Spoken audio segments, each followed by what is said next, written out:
Thank you so much for that introduction. I'm so happy to be here today to talk about the US National Quantum Initiative PAC and give you an update on some things that have happened in the last year. So to start, my name is Gretchen Campbell. I'm the director of the National Quantum Coordination Office, as well as the assistant director for quantum information science at OSTP. And our office came into existence in 2018 with the passing of the National Quantum Initiative Act.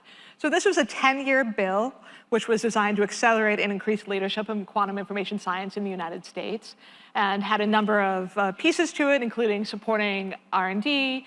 It had authorizations for a number of agencies to increase quantum programs, and in addition, it created our office, the National Quantum Coordination Office. So our office is mandated to coordinate quantum information science policy across the US federal agencies. In addition, we act as a touch point for international collaboration for quantum.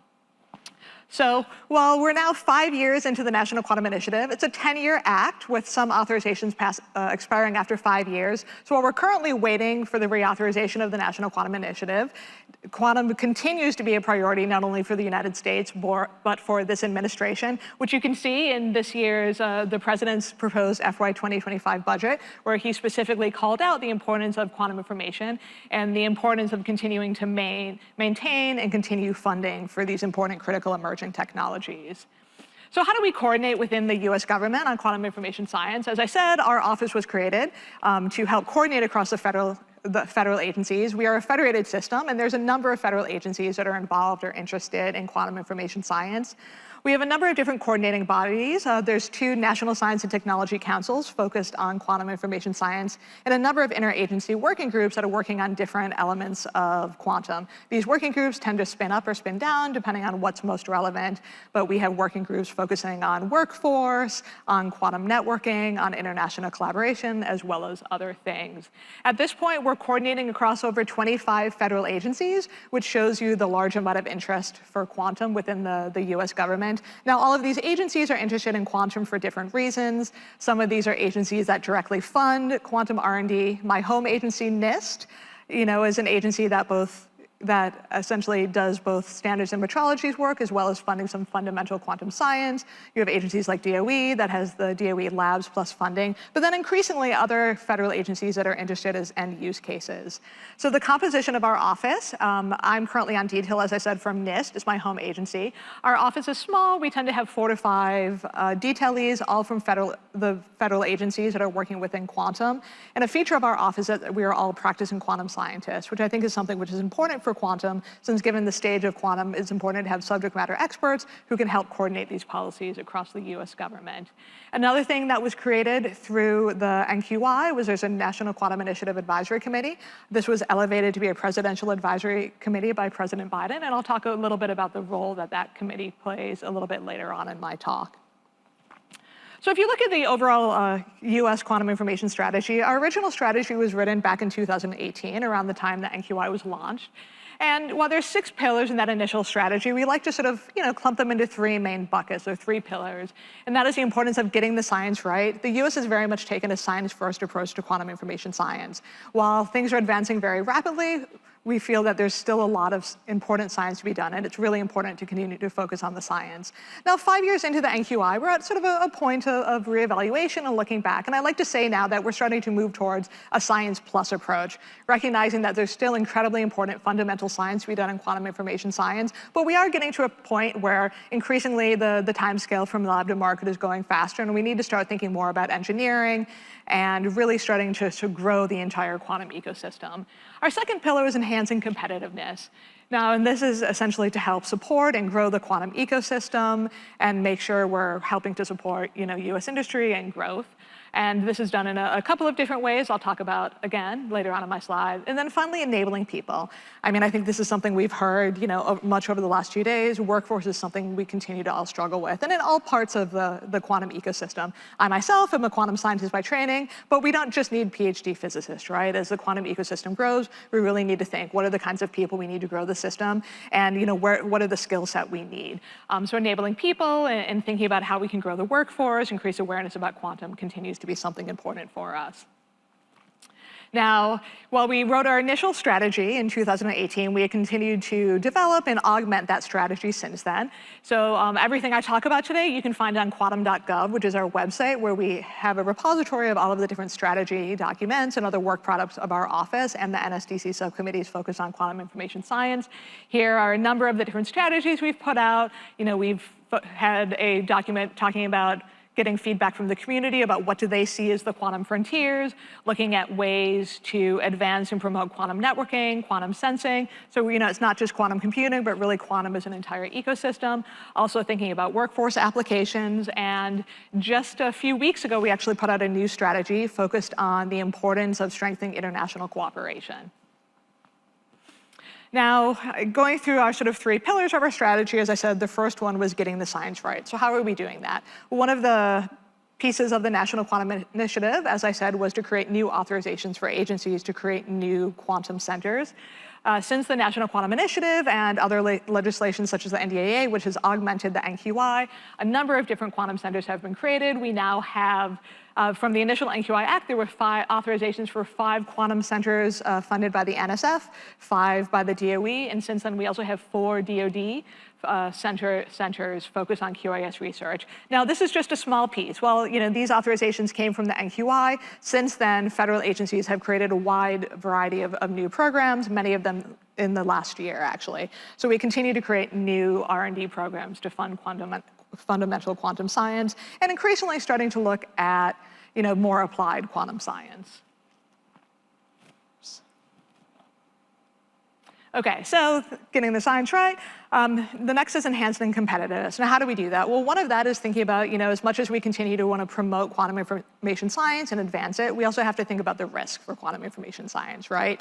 We've been starting to think about quantum science at a much earlier stage of technology than we typically would for critical emerging technologies, and that's because of the risks. So how are we making sure that we're ready for those risks? One of that is a few years ago, there was a national security memorandum signed by President Biden on mitigating the risks while continuing to promote quantum information science. Now, one of the ways we are doing that is making sure that we have a timely and equitable transition to post-quantum cryptography. So we make sure that we are ready for a future quantum computer of sufficiently large size that could break codes. A really important step in this process took place just a few weeks ago when NIST rolled out standards for its first 3 algorithms.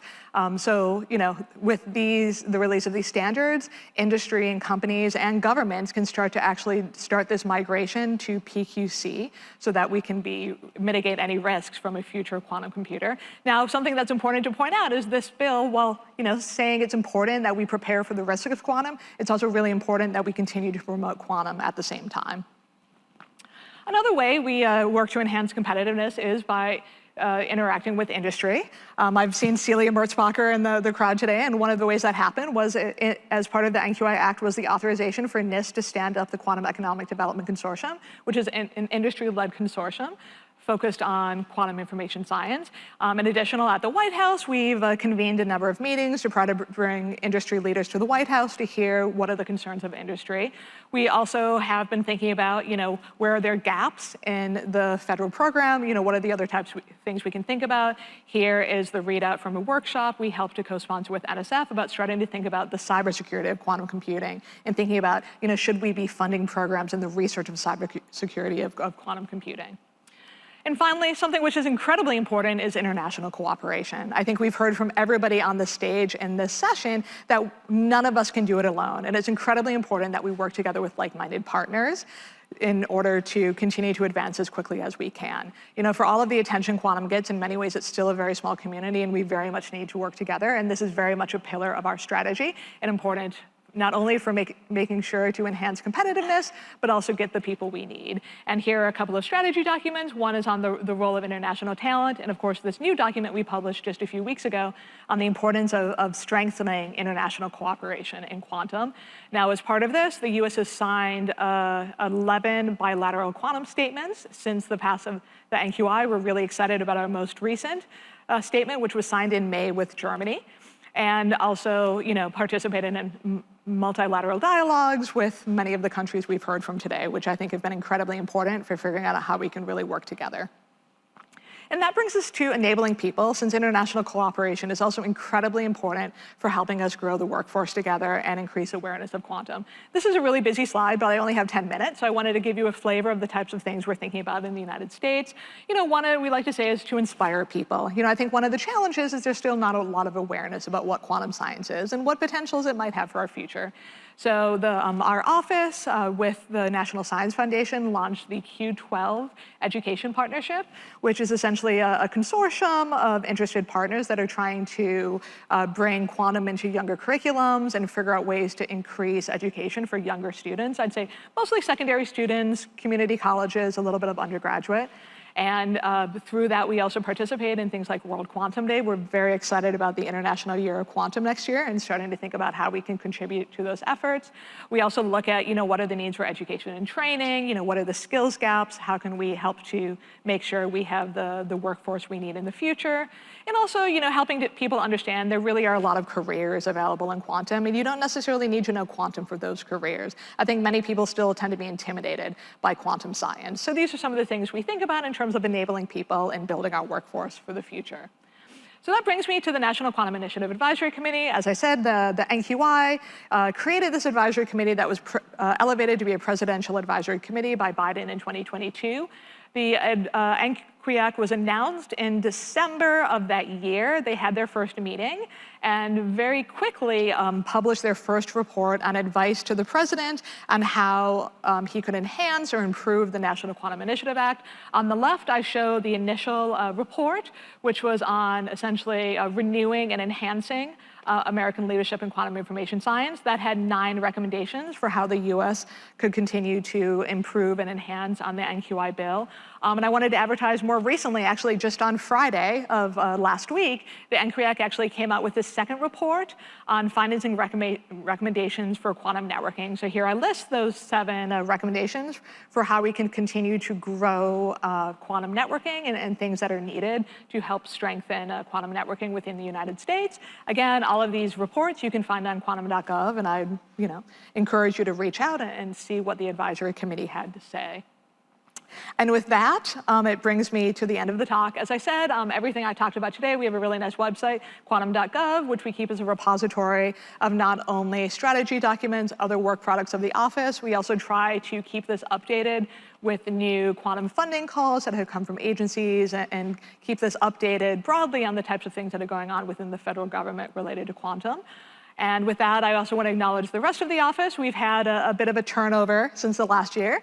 Last year, Charlie DeHaan, my predecessor, was giving this talk. So this is my first year at the Quantum World Congress as the director of the NQCO, and we've welcomed a number of other great people to the office last year. Brad Blakestead, who joined as the deputy director, and Hillary Hurst has now replaced Tom Wong doing quantum education and quantum workforce. And with that, I thank you.